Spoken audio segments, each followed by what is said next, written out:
ADN Podcast. Voces con contenido. Aquí comienza Tecnociencia, el podcast con Andrea Obaid. Una presentación de Sodimac, más socios que nunca. Enter Empresas, a tu partner tecnológico. Elígelo bien. Y Arauco, renovables para una vida mejor. El cerebro tiene millones de neuronas, millones de conexiones cerebrales y es el órgano más complejo que tiene nuestro cuerpo.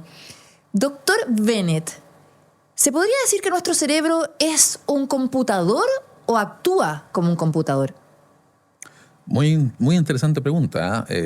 Yo adhiero a la teoría del funcionalismo computacional, que plantea que el cerebro es un computador. No en realidad que es como un computador, no es una analogía, sino que es un computador en el sentido de que es un sistema que computa.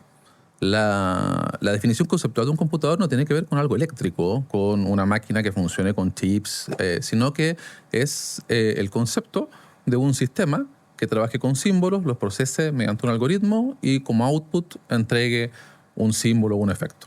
En mi opinión, el cerebro perfectamente cumple con esas características y es en el fondo un computador biológico. Y así es como funciona el lenguaje, las emociones, todas las características cognitivas superiores. El cerebro recibe estímulos, los computa, los algoritmiza y realiza una acción.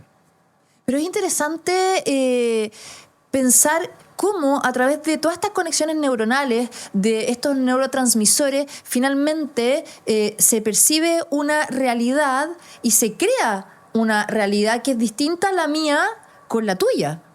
¿Qué pasa ahí en el cerebro de cada persona? Eso, dicho de otra manera, es lo que se conoce como el problema duro de la conciencia, dentro del problema cuerpo-mente. Cómo el cerebro es capaz de implementar la conciencia en el fondo. La verdad es que no tiene una respuesta clara y la comunidad científica está muy dividida al respecto y el problema cuerpo-mente probablemente es una de las grandes preguntas de la neurociencia y de la ciencia en general actual. Muchos neurocientíficos o neuropsicólogos o científicos filósofos de la mente dicen que la conciencia en el fondo es una experiencia incognoscible, que es por definición subjetiva y que no puede ser traspasada ni adquirida. Entonces, claro, yo nunca voy a poder saber cómo es tu conciencia ni tú cómo es la mía y en el fondo este problema no tendría una respuesta. Otros adhieren más a la teoría del comportamiento, en que todo esto en realidad no pertenecería al dominio de la ciencia, si es algo que no podemos explicar. Y la conciencia solamente sería un subproducto del cerebro y lo que importa es lo que el cerebro ejecuta, el comportamiento en el fondo. Bueno, muy bienvenidos a este nuevo capítulo de Tecnociencia, el podcast en YouTube, en Spotify, en todas las redes sociales y plataformas digitales de ADN. Y hoy día me encuentro con un gran invitado, el doctor Carlos Bennett. Él es neurocirujano del Hospital von Muren, además es académico de la Universidad del Paraíso y acaba de lanzar un libro que se llama La máquina de existir, que es toda una reflexión e investigación respecto al cerebro, pero también desde la ciencia y la filosofía. Muy bienvenido, doctor, al programa. De verdad estoy muy contenta de estar acá. ¿Cuál es la experiencia que más te ha marcado como neurocirujano, que además tú has tenido la posibilidad durante tus años de ejercicio de ver el cerebro? Sí, mira, tal vez lo más significativo fue más de 10 años atrás, cuando empezamos a hacer cirugía vigil y mapeo cerebral. En el fondo, para resecar ciertos tumores cerebrales, en que se involucra remover una parte del cerebro, para asegurarse de que no haya un daño neurológico importante, tenemos que hacerlo con el paciente despierto y hacer lo que se llama un mapeo cortical, ir bloqueando ciertas áreas del cerebro con electricidad mientras el paciente está hablando, conversando, para ver que no estamos echando a perder sus funciones neurológicas. En el fondo, ver dónde está cada función del cerebro, ver qué partes podemos sacar, qué partes no. La primera vez que hicimos eso, la verdad, para mí ver que uno podía tocar con una sonda con electricidad una parte de la corteza del cerebro y que eso podía tener una influencia en el comportamiento de la persona, que de repente era incapaz de nombrar ciertos objetos o hacer ciertas cosas, fue un momento, la verdad, que me transformó profundamente. O sea, ver el cerebro ya desde la parte funcional, ver como algo que uno podía tocar, que uno podía modificar, con lo que uno podía jugar, fue algo muy importante para mí. Cuando tú ves el cerebro en un pabellón, ¿cómo puedes llegar a entender de cómo ahí se producen las emociones, los pensamientos, el aprendizaje, el lenguaje? Bueno, todo eso aún está, la verdad, yo diría que en pañales, con lo mucho que ha avanzado la neurociencia. Ojalá pudiéramos entenderlo a la perfección. Hay muchas cosas con las que nosotros trabajamos en el fondo clínicamente, más que nada para la utilidad que nos dan. Por ejemplo, es muy importante saber qué zonas del cerebro no podemos remover para no provocar un problema del lenguaje. Eso está muy lejos de que podamos decir entendemos perfectamente cómo cómo el cerebro implementa el lenguaje, y mucho más lejos de cómo implementa funciones cognitivas más complejas como las emociones, los juicios morales. Ahora, tenemos herramientas que van más allá del mapeo cortical. Existen exámenes imagenológicos actuales, por ejemplo, que son extremadamente interesantes, como la resonancia funcional. Cuando el cerebro funciona, las partes del cerebro que están funcionando consumen más oxígeno.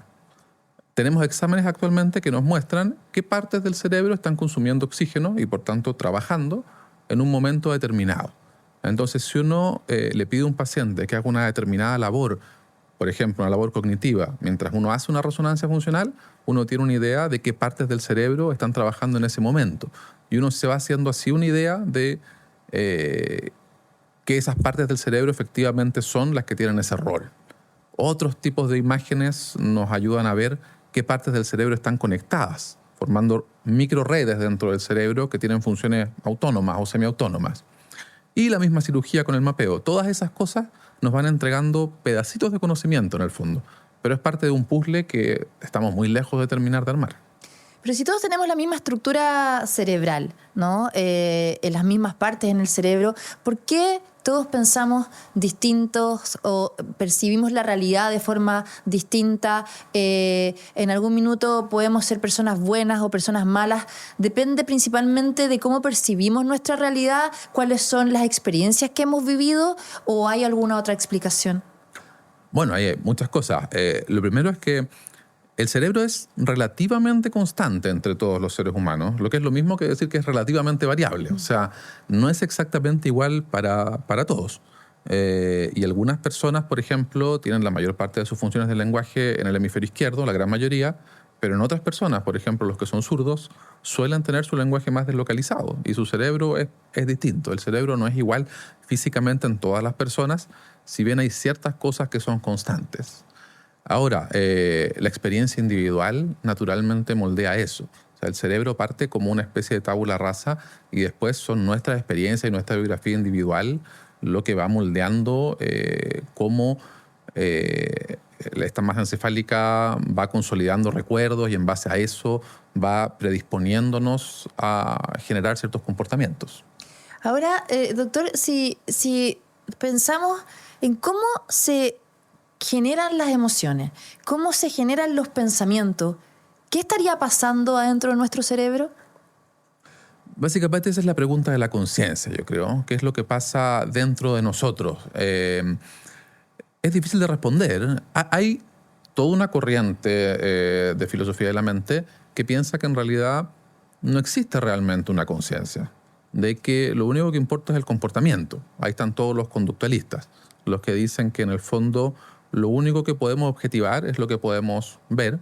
Si uno piensa que hay una cierta vocecilla interior o algo abstracto, pero que es invisible, indetectable, intraspasable a otro fuera de la experiencia subjetiva, que eso no corresponde al dominio de la ciencia en el fondo y que no tiene lugar discutirse como un neurocientífico. Es de muy difícil respuesta. Yo creo que sí. El cerebro efectivamente es lo que causa la conciencia, lo que causa la mente, y creo que hay ciertas bases estructurales del cerebro que explican eso. Por ejemplo, te mencionaba antes la resonancia funcional, que nos permite detectar con imágenes qué partes del cerebro están trabajando cuando uno hace ciertas cosas, ¿verdad? Hubo un auge en las últimas décadas en tratar de encontrarle a cada función neurológica una localización. O sea, ¿dónde estaba el cálculo matemático? ¿Dónde estaba la lectura? ¿Dónde estaba la función motora? Resulta que había ciertas partes del cerebro que se activaban cuando uno no hacía nada. Si uno está con los ojos cerrados y no hace absolutamente nada, si uno se vuelca hacia adentro, hay ciertas partes del cerebro que trabajan siempre al unísono. Y como uno no sabía qué nombre ponerle a esto, porque estaba la red semántica, la red motora, la red visual, ¿qué nombre le ponemos a esto que se activa cuando uno no hace nada? Entonces el nombre que se le puso en los años 70 es la red por defecto. Y resulta que ese nombre quedó, la red default, y esa probablemente es lo más cercano que tenemos a una estructura anatómica que origina la conciencia. Bueno, de hecho, antiguamente neurocirujanos pensaban que las cavidades que estaban adentro del cerebro, ahí era donde estaba la conciencia, o también como lo que llamaban el alma. ¿Eso ha cambiado? ¿Qué crees tú? Históricamente, las teorías sobre la conciencia han variado increíblemente. O sea, que efectivamente Galeno fue uno de los primeros que pensaba que la conciencia estaba dentro del neuma flotando en los ventrículos cerebrales y que cuando uno moría se escapaba esa conciencia, esa alma, y que por eso los ventrículos estaban vacíos. Esos razonamientos, que son difíciles de entender ahora, tenían una explicación. Él abría un cerebro, veía que había unas cavidades y pensaba, eso tiene que estar ahí para algo. Después Descartes pensaba que estaba en la glándula pineal. ¿Por qué? Porque la mayor parte de los órganos del cerebro están pareados y había una glándula pequeña que estaba geométricamente situada cerca del centro del cerebro y era única, no era pareada. Entonces parecía como muy importante, tenía que estar ahí para algo. Él le atribuyó la conciencia. Hemos avanzado mucho desde esos tiempos, pero insisto, estamos lejos de resolver el puzzle. Ahora, también se pensaba que la conciencia antiguamente estaba acá, en la caja torácica, ¿no? Eso también era uno de los pensamientos, que no estaba en el cerebro. Efectivamente, también hubo filósofos estoicos que pensaban eso, que ese era el asiento del alma humana, no el cerebro. La idea de la conciencia dentro de la cabeza es relativamente nueva dentro de la historia. Ahora, en tu libro, La máquina de existir, ¿qué es lo que tú también buscas reflexionar? Porque además es un libro que mezcla la neurociencia, la neurocirugía, pero también la filosofía. Sí, a mí siempre me interesó mucho la filosofía de la mente, más que nada el dilema cuerpo-mente, cómo el cerebro era capaz de implementar la conciencia. Y cuando uno lee la literatura sobre esto, que en general es de parte de filósofos, de parte de neuropsicólogos, está abordada desde un punto de vista muy abstracto. Entonces, yo ponía como ejemplo en mi libro que ellos trabajan mucho con experimentos mentales, que son situaciones abstractas que nos ayudan a llevar hacia la intuición un concepto que puede ser muy antiintuitivo. Como por ejemplo, yo trataba el experimento de la habitación china de John Searle. Ese es un experimento hecho para hacernos entender su propuesta de que una máquina, una inteligencia artificial, no puede tener conciencia real. Lo que él propone como ejemplo es, imaginemos una inteligencia artificial que es capaz de pasar el test de Turing, de engañar a un humano en un chat por texto y hacerlo pensar que es otro humano el que está hablando. Imaginemos en abstracto que hay una persona que tiene el código impreso de todo este programa. Esta persona tiene el código de, imaginemos una versión de ChatGPT, de Claude, un modelo de lenguaje muy avanzado, pero en chino. Y esta persona no habla chino. Esta persona está encerrada en una habitación y desde afuera, un hablante de chino le está entregando mensajes en chino escritos. Esta persona, en teoría, si el programa puede pasar en un computador el test de Turing y engañar a un ser humano, esta persona, disponiendo de tiempo infinito, papel infinito para calcular, podría hacerlo también. Esta persona podría hacer el cálculo a mano, implementar el programa, recibir símbolos, devolver símbolos y simular que está hablando chino. El filósofo de la mente que plantea esto, John Searle, dice, esta persona no habla chino, está implementando un algoritmo. Ese es el equivalente a una inteligencia artificial. Son máquinas que implementan algoritmos y por lo tanto no están realmente pensando. Cuando yo leía esto y lo veía tan abstracto, imaginaba, en neurocirugía tenemos tantas situaciones que llegan a parecer experimentos mentales de lo increíbles que son. Por ejemplo, daba el ejemplo de la hemisferotomía, un tipo de cirugía que nosotros tenemos que hacer en ciertos casos extremos de epilepsia, en que uno separa el cerebro de una persona en dos partes y quedan los dos hemisferios completamente desconectados. ¿Qué pasa con esa persona? O sea, ¿sería planteable que puede tener dos conciencias? Son cosas tan grandes que llegan a parecer experimentos mentales. Entonces me parecía a mí muy interesante abordar el tema del dilema cuerpo-mente desde un punto de vista más práctico, con ejemplos ya de alguien que puede tocar el cerebro, verlo y trabajar con él. ¿Y tú crees que la inteligencia artificial puede adquirir conciencia, hablando desde el cerebro como un computador? Sí, yo estoy absolutamente convencido que sí. Yo soy uno de los... Yo me considero un crítico de la propuesta de John Searle, que ha sido muy debatida en el experimento que mencionábamos antes. Tal vez la principal crítica es que dicen... Uno no debería considerar que el hombre es la inteligencia artificial, el hombre que está ejecutando este programa, sino que es el sistema completo. Y ese sistema completo sí es consciente, en el sentido de que puede implementar todas las funciones que implementa la conciencia. La parte abstracta, la parte incognoscible, no es dominio de la ciencia, y uno no debería considerarla. Lo que yo pienso es, los modelos de lenguaje actuales de inteligencia artificial, lo que están haciendo es trabajando sobre matrices que están copiadas del cerebro. Las redes neurales tienen un sistema de nodos conectados que emula el funcionamiento del cerebro.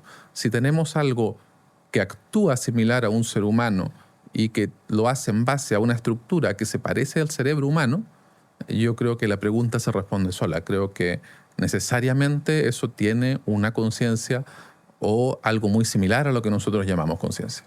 Ahora, si hablamos de la memoria, ¿cómo se gesta esa memoria? ¿Por qué hay personas que tienen recuerdos a largo plazo, otros a corto plazo? Y finalmente también la memoria es parte de lo que nos hace ser el yo. Absolutamente. Y la memoria también es, dentro de todo el misterio del cerebro, uno de los mayores. Te puedo decir cosas que sabemos. Por ejemplo, unas estructuras del lóbulo temporal, que son los hipocampos, que están cerca del medio del lóbulo temporal, son fundamentales para adquirir las memorias. Si tenemos un daño en los dos hipocampos, uno ya no puede adquirir memorias nuevas. Y eso se demostró de manera dramática en la historia cuando pacientes fueron sometidos a cirugías en que les resecaban los dos hipocampos y perdían cualquier capacidad de generar un recuerdo nuevo, pero mantenían todos sus recuerdos pasados desde ese día hacia atrás. Ahora, el hipocampo es indispensable para generar memorias nuevas, pero las memorias no se almacenan ahí, sino que están distribuidas en toda la corteza cerebral. La teoría principal actual es que a través de engramas, de ciertos patrones de neuronas que tienen sus conexiones facilitadas. Es como una especie de... cómo se genera un río a lo largo del tiempo. Cuando va corriendo el agua y va generando un surco, ese surco a lo largo de cientos de años cada vez se vuelve más profundo. Así, de esa manera se van generando los recuerdos. Y básicamente eso es lo que sabemos. Hay ciertos experimentos muy iniciales en modelos animales que han logrado reproducir recuerdos específicos mediante estimulación eléctrica. Pero también es algo que está recién, también diría, en pañales. O sea, falta demasiado por conocer de nuestro cerebro. Todavía sigue siendo una incógnita. ¿Y podremos descubrirlo en algún minuto? Porque además se dice que solo usamos el 10% de nuestro cerebro. ¿Eso es mito o realidad? Es un mito, es un mito. Ahora, ciertamente el cerebro tiene una capacidad que es gigantesca. Es difícil de explotar completamente, pero no usamos el 10%. Todo nuestro cerebro, cada neurona que está ahí para algo. Y en determinados momentos de la vida todas están trabajando. ¿Y qué depende de que una persona sea más inteligente o no? Y hay casos estudiados como el cerebro de Einstein, ¿no? Y que también te hace preguntarte eso, o sea, ¿de qué depende la capacidad cognitiva de alguien? Hay algunos casos emblemáticos de cerebros de personas con intelecto muy alto estudiado. En general, lo más constante es que no se han encontrado diferencias estructurales fundamentales. Probablemente no tenemos la tecnología como para encontrar diferencias de conectividad, diferencias muy sutiles en el conectoma humano. Sí podemos decir que no hay una relación directa entre la inteligencia, por ejemplo, y el tamaño o el peso del cerebro. Claro, o sea, al final, que una persona sea más inteligente o no va a depender de qué.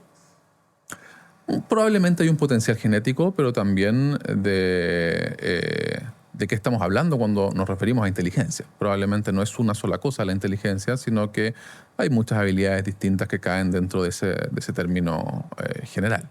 Ahora, doctor Bennett, si hablamos de las cirugías a nivel cerebral, ¿pueden cambiar la personalidad de una persona?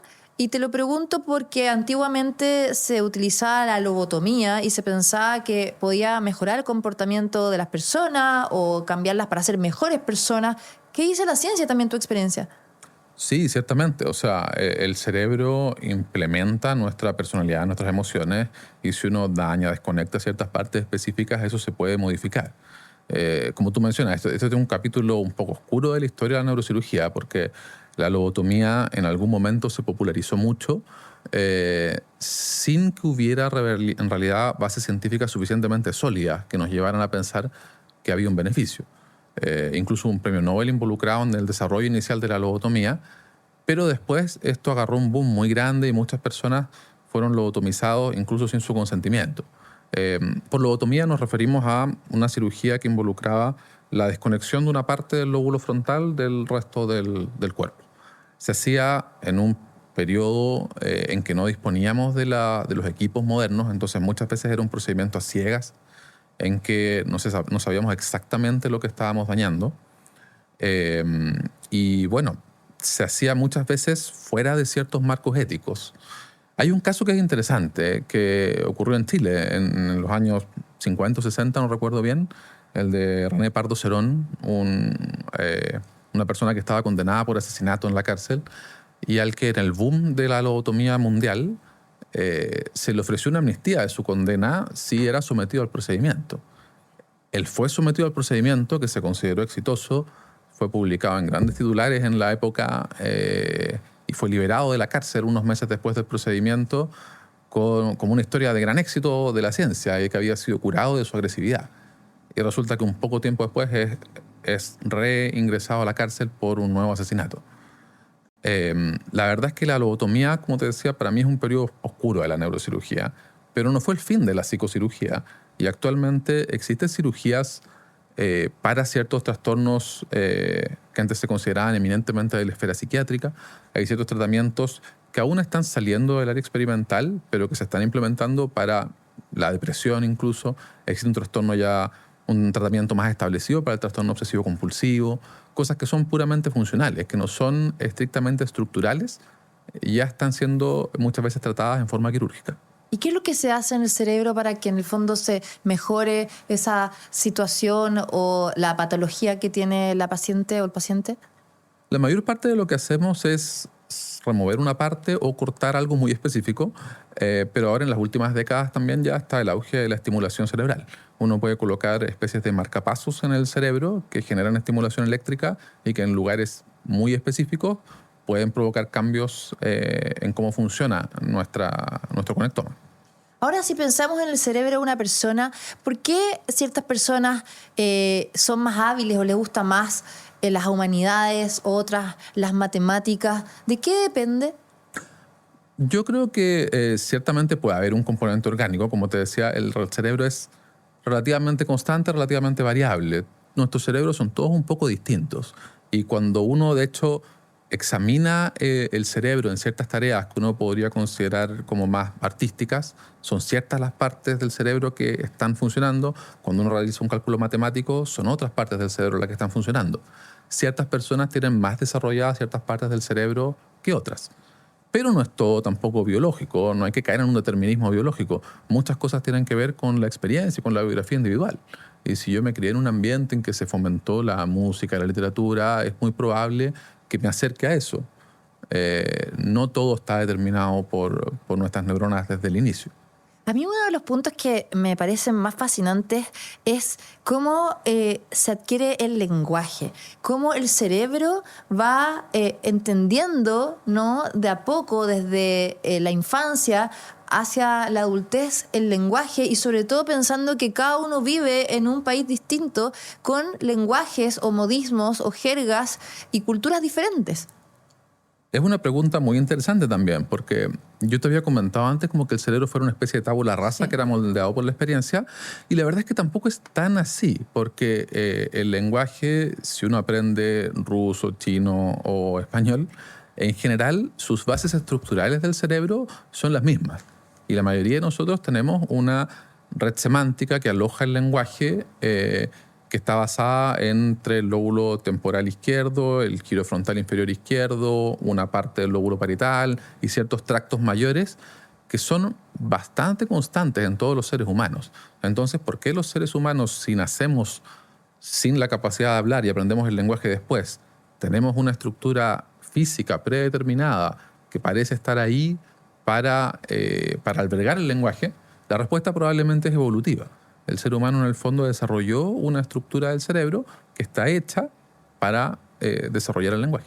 A mí me llama tanto la atención como la perfección que tiene el cerebro, pero también nuestro cuerpo en general. O sea, que está todo perfectamente conectado para que funcione. Y ahí preguntarte si es que nosotros ponemos nuestro cerebro, que ve los estímulos externos, percibe una realidad, que acá existe la mesa, pero quizás tú y yo la vamos a ver de una manera distinta.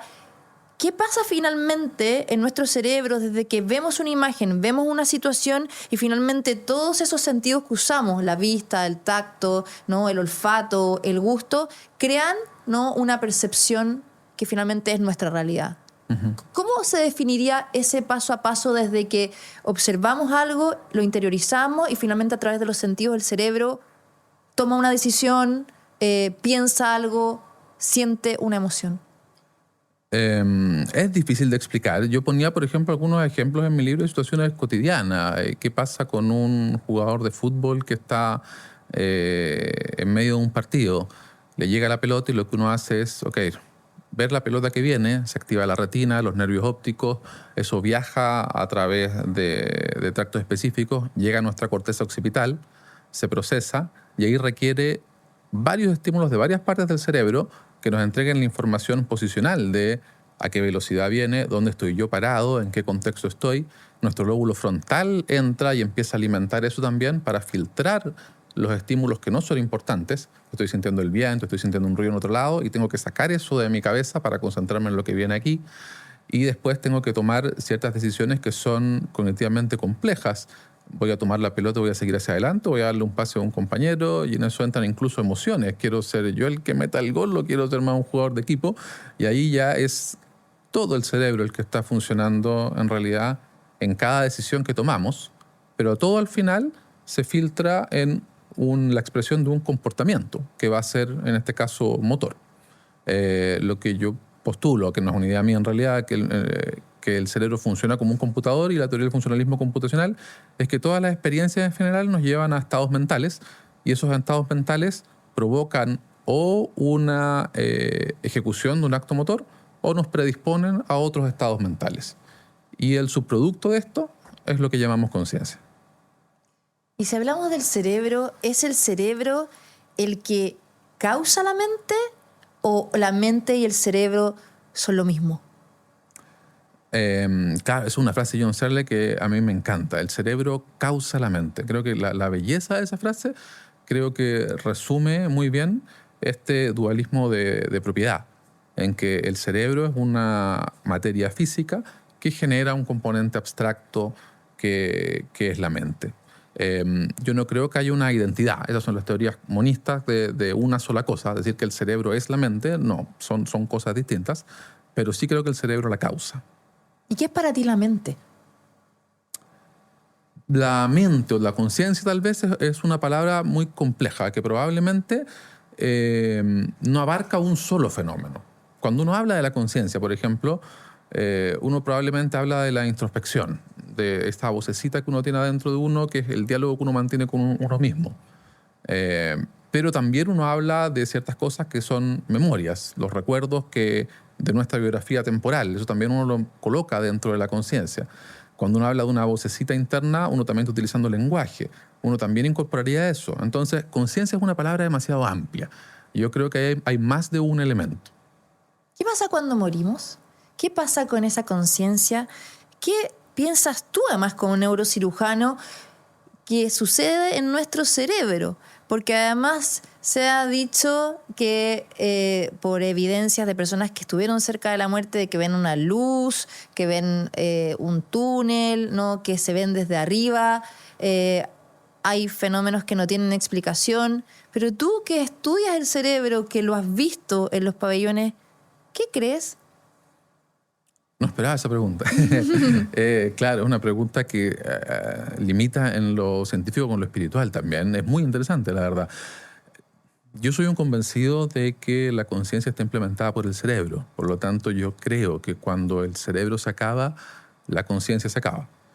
Que para mí no es una visión poco espiritual. Creo que al contrario, o sea, uno puede maravillarse de lo increíble que es el cerebro y también entender que uno tiene un lugar limitado en el gran esquema de las cosas y que cuando el cerebro se acaba, eso desaparece. ¿Y por qué pasan estas vivencias de la luz al final del túnel o esta sensación de paz? ¿Está el cerebro quizás programado para provocar eso? Puede ser, el trauma puede inducir muchas respuestas como la despersonalización u otros fenómenos psiquiátricos que, como tú dices, se han visto bastante constantemente en personas que son sometidas a experiencias parecidas. Y la verdad yo creo que es un misterio. Ahora, doctor Bennett, si hablamos de, por ejemplo, situaciones como el déjà vu, ¿no? Que es esta percepción de una situación que ya la viste anteriormente. ¿Qué explicación tiene? No sé si tenemos una explicación, pero el déjà vu es muy interesante porque es una ventana que tenemos que nos ofrece una comprensión a la memoria. Mi neurocirujano favorito en la historia es Penfield, que fue uno de los neurocirujanos pioneros en la cirugía vigil. Él comenzó haciendo cirugía en epilepsia en pacientes que tenían crisis convulsivas, tratando de resecarles partes del cerebro para curar la epilepsia. Y una de las primeras cosas que él notó, que cuando él estimulaba con electricidad ciertas partes del lóbulo temporal, lo que él buscaba inicialmente era reproducir la crisis epiléptica para poder sacar esa parte que la provocaba. Y lo que le ocurría es que los pacientes experimentaban déjà vu. Volvían a tener esa sensación de haber estado en un lugar o ese recuerdo repetido. Yo creo que lo que eso nos dice es que nos ofrece una ventana a entender cómo funciona la memoria y el tema que comentaba de los engramas, cómo ciertas neuronas están conectadas de una manera facilitada en un patrón y que cuando se activa eso se reproduce un recuerdo.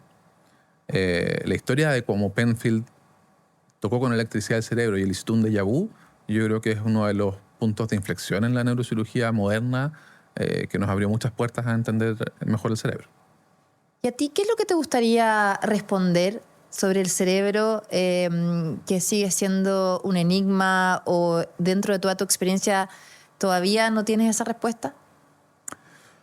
Hay tantas cosas. A mí, yo lo veo como un neurocirujano, entonces tal vez esto puede parecer mundano, pero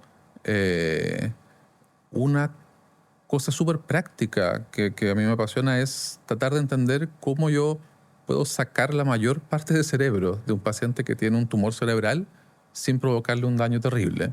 Entiendo que hay preguntas que son mucho más complejas, pero yo soy neurocirujano, entonces a mí me interesa solucionar los problemas clínicos de mis pacientes. Y eso es lo que he esforzado gran parte de mi formación y de mi investigación. Ahora, como dilema científico, a mí me apasiona también mucho el tema de cómo se asemejan los cerebros a los computadores, el tema de las potenciales interfaces entre computadores y cerebro, y si en algún momento podemos emular con inteligencia artificial el tema de la conciencia.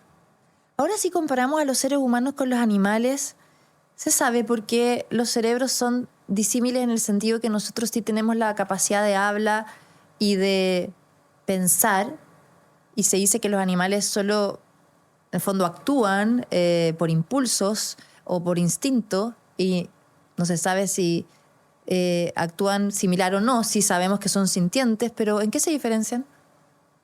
También es un tema muy interesante. Bueno, en particular yo creo que la gran parte de los animales que nosotros consideramos como más inteligentes, en el gran esquema de las cosas, tienen un cerebro muy similar al nuestro. Mamíferos como los cetáceos o los grandes simios tienen un lóbulo frontal relativamente desarrollado, no tan grande como el nuestro. Probablemente lo que más nos diferencia dentro de ese segmento pequeño de la evolución es el lóbulo prefrontal.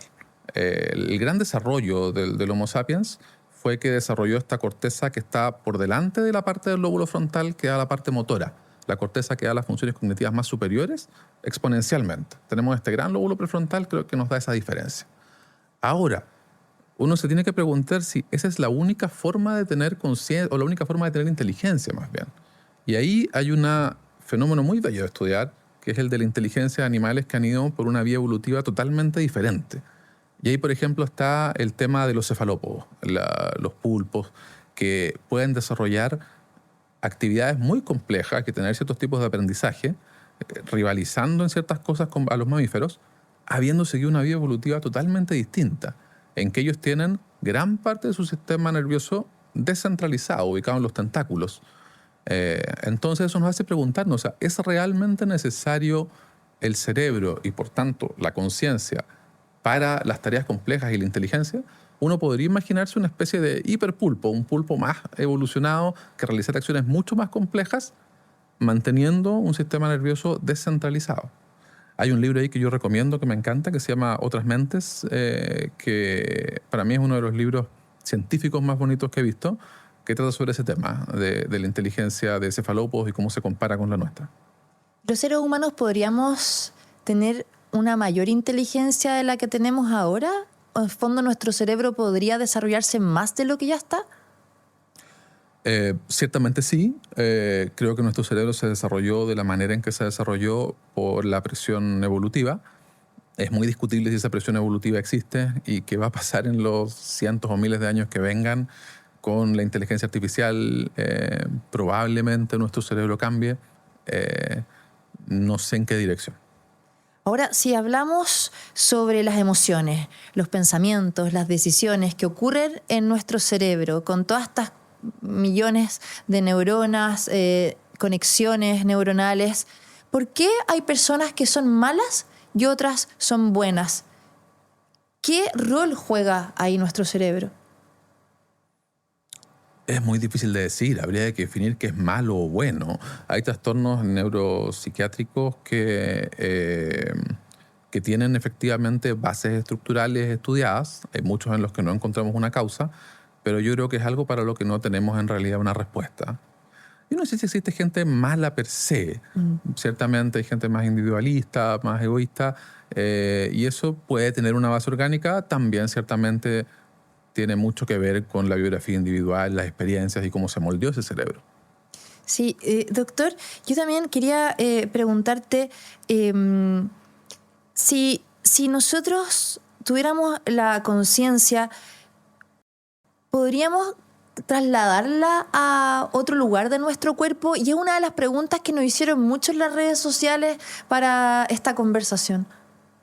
Si pudiéramos trasladar una conciencia individual, yo creo que no, la verdad. Yo creo que estamos muy lejos de esa tecnología. Para dar una metáfora, si uno se imaginara que la conciencia es un río, yo creo que no estamos tan lejos de crear inteligencia artificial que sea capaz de ser consciente. En el fondo, uno podría crear un río. Uno podría crear un torrente de cientos de miles de litros de agua que pasara por un canal a determinada velocidad. Una conciencia particular, volver a replicarla, sería como ver un río que pasa y decir, ok, podemos replicar exactamente ese río, cada molécula en su lugar, como pasó 3 horas atrás en otro lugar, cada una de las moléculas de agua en el mismo lugar en las que estaba. Yo creo que es absolutamente imposible. Y ese sería más o menos el nivel de reto de replicar una conciencia particular. Una conciencia particular está basada en un conectoma, que son en el fondo trillones de neuronas que están conectadas con un patrón específico, y la cantidad de información que se requiere es demasiada. Ya para ir cerrando, te quiero hacer también preguntas sobre las enfermedades que afectan a nuestro cerebro, pero principalmente los tumores, que además tú como neurocirujano ves a diario. ¿Por qué aparecen en el cerebro y por qué hay personas que mueren de eso? Es una pregunta, claro, clínica muy compleja, está muy larga, pero esencialmente la mayoría de los tumores que tenemos en el cerebro son metástasis, son tumores que vienen de otro lado. Pero hay tumores primarios del cerebro que nacen de ahí, y cuando son malignos, la verdad es que en estos momentos no tenemos una cura para ellos. La mayoría de estos tumores son esporádicos, no son genéticos, no se deben a factores externos, son principalmente mala suerte. Y el tratamiento de estos tumores en estos momentos pasa por combinaciones de cirugía, radioterapia y quimioterapia, y cuando son tumores malignos grado 4, en la mayor parte de las veces lo que logramos es prolongar la sobrevida, mejorar la calidad de vida, pero no curarlos. Yo creo que avanzar en eso es también uno de los desafíos de la neurociencia. Y espero que en los próximos años podamos hacer avances importantes y estos tumores, algunos de los que no tienen cura, tengan cura en los próximos años. ¿Y te pueden cambiar la personalidad? Sí, de todas maneras. Los tumores que están en el lóbulo frontal anterior, sobre todo, suelen inducir cambios de personalidad y algunas veces se diagnostican solamente en base a cambios de personalidad. Y finalmente, ya para cerrar, todas las personas que hoy día nos están viendo en Tecnociencia, yo creo que la gran pregunta existencial es eso. O sea, ¿qué pasa en nuestro cerebro? ¿Por qué soy de esta manera? ¿Por qué percibo la realidad de esta manera? ¿Por qué tú la percibes distinta a mí? ¿Por qué tengo pensamientos? ¿Por qué siento? ¿Por qué a lo mejor tengo algún trastorno o soy neurodivergente? Y yo creo que eso nos hace ser únicos, pero también seguir, como tú decías, explorando todas estas incógnitas. Voy a repetir. Pero también eso nos sigue invitando a explorar todas estas incógnitas que tenemos respecto a nuestro cerebro. Ya para cerrar, ¿qué crees tú que es lo más fascinante de lo que a ti te ha tocado entender desde las neurociencias, más allá de la neurocirugía? Todo. Yo encuentro que todo el cerebro, la verdad, es un constructo tan increíblemente complejo y elegante que es absolutamente apasionante. Y lo que sí agregaría es que estamos dando pasos de bebé para intentar entenderlos, pero cualquier paso que demos para entender alguno de estos procesos que llevan a la emoción, a la cognición, no lo vuelve menos fascinante. Porque uno entiende cómo funciona algo, eso no lo vuelve menos maravilloso. Sigue siendo igualmente fascinante. Y a mí me pasa con el cerebro eso, de que cada vez que uno entiende una nueva pequeña cosa, por debajo de esa hay 10 cosas más nuevas, misteriosas que se abren. Entonces, la verdad es un misterio que no se va a acabar nunca, probablemente. Y para el que nunca tendremos una respuesta final. Y eso está bien. Creo que es algo bonito también. ¿Por qué el cerebro es la máquina de existir? El título del libro viene porque hay una frase de uno de los pioneros de la inteligencia artificial, von Neumann, que decía que si alguien le dice que una máquina no puede hacer algo, que él le diga ¿qué es ese algo? Y él va a construir una máquina que haga eso. Lo que tenemos actualmente como inteligencia artificial en general son modelos de lenguaje que están hechos para responder preguntas, para hablar.